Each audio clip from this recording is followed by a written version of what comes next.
E aí, nação tricolor, fala família Tricolaço FC, sejam muito bem-vindos aqui a mais um vídeo do canal Felipe Sandri na área para comentar a belíssima goleada do São Paulo Futebol Clube em cima da Inter de Limeira. Inter de Limeira 0, São Paulo 4, o jogo acabou agora, alguns instantes atrás. Uma bela partida dos comandados de Hernan Crespo e claro, segundo jogo, um adversário absolutamente frágil, tecnicamente, taticamente. A equipe da Inter de Limeira ainda perdeu um jogador, na primeira etapa, no finalzinho do primeiro tempo, o que contribuiu para o São Paulo conseguir jogar com mais facilidade. Mas independente de qualquer coisa, independente da vitória, independente do placar, foi interessante ver a postura dos jogadores do São Paulo dentro de campo. E isso não tem outra coisa a se dizer que não o dedo de Hernan Crespo, o dedo da comissão técnica, a forma de enxergar futebol que o argentino de 45 anos começa a inserir, a implementar dentro do São Paulo Futebol Clube. Gente, antes da gente entrar em maiores detalhes, eu vou dar aqui o time titular, né? O São Paulo com o mesmo esquema tático mantido e, no meu modo de entender, absolutamente acertado pelo Hernan Crespo. O São Paulo entrou no 3-5-2 mais uma vez, com o Thiago Volpi no gol, com Arboleda, Bruno Alves e Léo.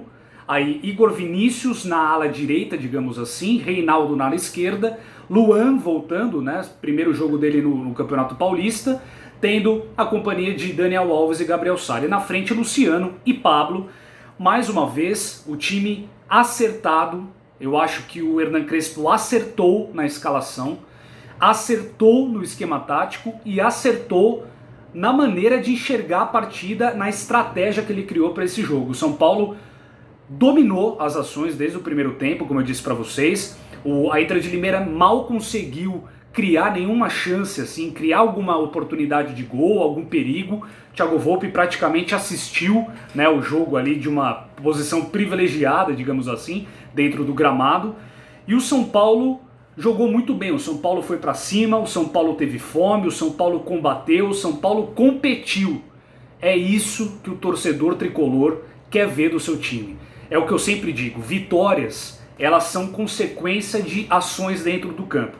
Se você se entrega, se você compete, se você briga por todos os lances, se você dá o seu melhor, sua sangue dentro de campo, a chance da vitória vir é muito maior. E foi isso que o São Paulo fez hoje, né? Um jogo que poderia ser chato pelo gramado pesado, a grama alta, um adversário teoricamente que ia se defender. O São Paulo fez o jogo ficar fácil. Então, eu acho que todos os méritos para o Hernan Crespo e sua comissão técnica. Você já começa a ver um pouco do trabalho do treinador. Claro que falta muita coisa ainda, né? Falta muitos detalhes a serem ajeitados. O São Paulo precisa evoluir em diversos aspectos dentro do jogo, né?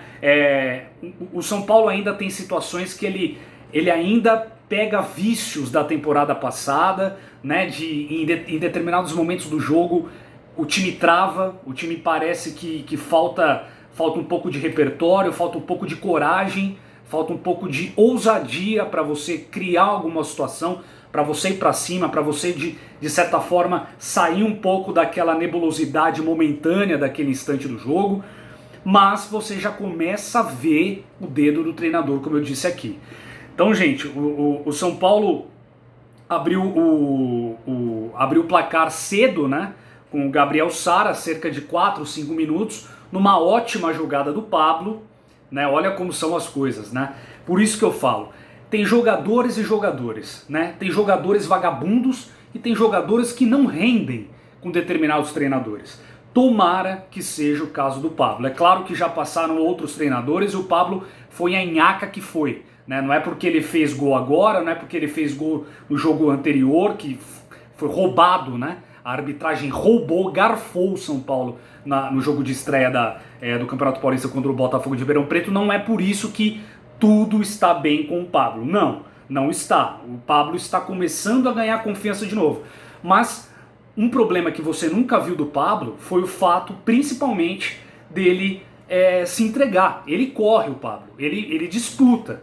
Ele não é aquele cara nojento, vagabundo, lento e absolutamente nem aí pro jogo, como é, por exemplo, o Tietê, como é Vitor Bueno, como são essas amebas do São Paulo, que o São Paulo tem que se livrar o quanto antes desses caras. O caso do Pablo era uma fase tenebrosa, que ele não conseguia tocar a bola direito, quanto mais fazer gol. E parece que as coisas vão melhorando. Então tem jogadores e jogadores, como eu disse pra vocês. Não adianta o Hernan Crespo, não adianta o Guardiola vir aqui tentar dar oportunidade para Vitor Bueno, para Tietê, para essas amebas, que esses caras não vão dar em nada. Agora, determinados jogadores podem ser que vão dar frutos, né? Podem ser que ainda tenham alguma coisa para ser tirado ali para beneficiar o São Paulo Futebol Clube. Então, nesse momento, uma jogada boa do Pablo, né, para a passagem do Igor Vinícius, ele cruza, o Luciano acaba batendo ali de chapa, né, na entrada ali, a bola bate na trave e voltou pro Gabriel Sara. E no meu modo de entender, o Gabriel Sara fez um bom jogo. Fazia muito tempo que o Sara não jogava bem, e no meu modo de entender, na primeira etapa, ele ao lado do próprio Igor Vinícius foram os melhores do São Paulo na primeira etapa. Gente, é o que eu falo aqui. O Igor Vinícius eu acho um jogador tenebroso, mas quando ele joga bem, eu vou elogiar, não tem problema nenhum. Né? O problema é nós ficarmos amarrados com uma visão de um jogador ou de outro simplesmente pelo que ele fez em determinados jogos, né? Uma imagem negativa de determinados jogos. Não, hoje o Igor Vinícius jogou bem, hoje ele foi importante para o esquema do Hernan Crespo. E aí, na segunda etapa já o Pablo, ele mesmo acabou fazendo o segundo gol, um golaço de cabeça, diga-se de passagem, cruzamento do Reinaldo, por incrível que pareça, Reinaldo acertou um cruzamento, por isso que tá chovendo torrencialmente em São Paulo, porque é inacreditável, né? Ele acertou um cruzamento na cabeça do Pablo, Pablo faz 2-0, e aí começa o grande personagem para mim da partida, que foi João Rojas, ele mesmo, o equatoriano, um cara que despontou no São Paulo em 2018, naquele momento com a Aguirre, que o São Paulo chegou a se tornar líder, ficou 14 rodadas na liderança do Brasileirão, e aí ele se machuca, né, tem uma lesão gravíssima do joelho, e a partir dali o São Paulo começou a cair, e o cara, coitado, 2 anos e tanto longe dos gramados, e ele vai voltando, teve o contrato renovado por mais um período aí, até final de maio agora, com possibilidade de ser renovado por mais um tempo, e o cara demonstrou que o São Paulo acertou em cheio em renovar o contrato com ele, e esse cara tem que ser renovado por mais tempo ainda. O Rojas é diferente, gente. O Rojas entrou no lugar do Pablo. Primeiro o Hernan Crespo, uma salva de palmas aqui que eu dou aqui pro Crespo, porque é o seguinte, ele substituiu, no segundo jogo dele, ele substituiu o Daniel Alves. Coisa que o projeto de treinador fracassado não fez isso em 1 ano e 4 meses que ele esteve à frente do São Paulo. Ele substituiu o Batuqueiro no segundo jogo dele. Cara, ele já merece todos os créditos do mundo. Porque ele passa um recado que é o seguinte, cara, você não é intocável.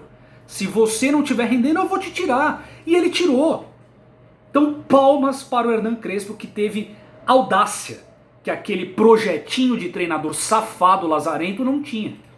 Então, eu já amei isso. Comigo já ganha muitos pontos o Crespo por causa desse tipo de atitude dele.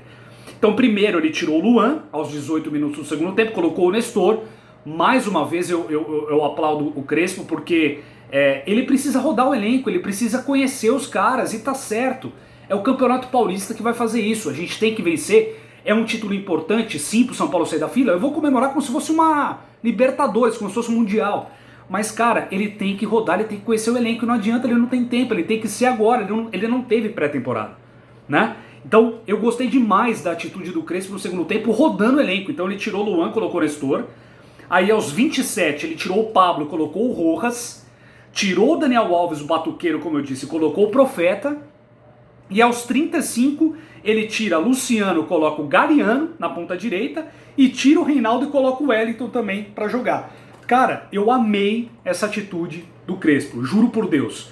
Mostra que é o seguinte, o campo vai dizer quem é titular. O campo vai mostrar quem merece ser titular. E esse titular pode sim ser substituído. Não tem intocável no São Paulo. É isso o recado que o Crespo passou, eu adorei. E aí, como eu disse pra vocês, o Rojas, nos 31 minutos do segundo tempo, faz uma jogadaça pelo lado direito.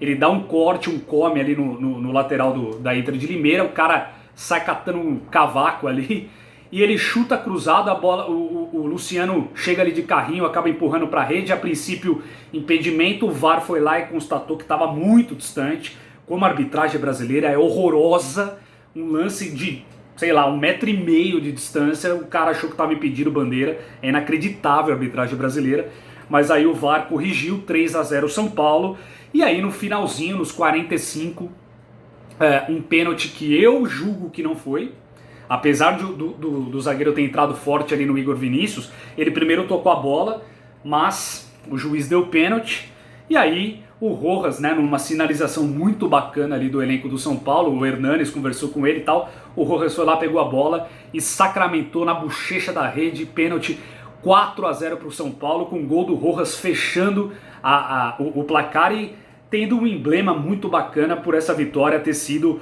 os dois gols praticamente iniciados ali também, os dois gols finais, né, iniciados pelo Rojas. Então eu fiquei muito feliz com esse resultado. Eu acho que o São Paulo, principalmente além do resultado, claro, o segundo jogo é Inter de Limeira, é um time que estava com um a menos, São Paulo era obrigação ganhar, vencer, convencer, como fez, sim, é tudo isso, mas você consegue já identificar um desempenho, uma postura, né, uma atitude diferente no time do São Paulo. E é isso que eu acho que a gente tem que comemorar mais ainda.